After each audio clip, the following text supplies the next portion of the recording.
এটা হচ্ছে মাছরাঙা পাখির সুর। এখন আমি যে পাখিটি সুর দিব সেটি হলো আমরা সবাই তার এক নামে চিনি কোকিল পাখি। যে পাখি বসন্তকালীন পাখি। মধু সুরে আমাদের ভাটি অঞ্চলের কদম গাছে বসে বসে গান গায়। মধু সুরে সেই পাখিটি হচ্ছে কোকিল পাখি এইভাবে।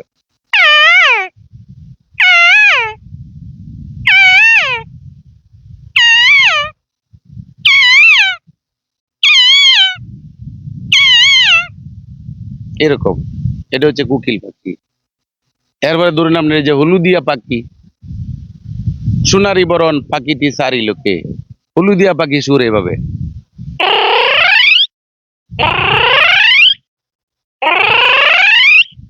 এটা হচ্ছে হলুদিয়া পাখি।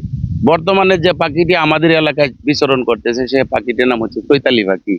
এরকম।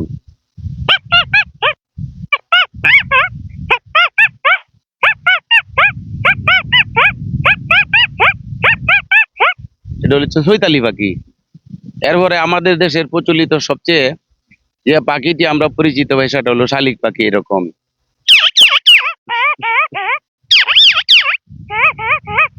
এটা হচ্ছে শালিক, পাশাপাশি আরেকটা পাখি আছে এটা আমরা গুশালিক বলে ডাকি। এটা হচ্ছে এরকম এই যে।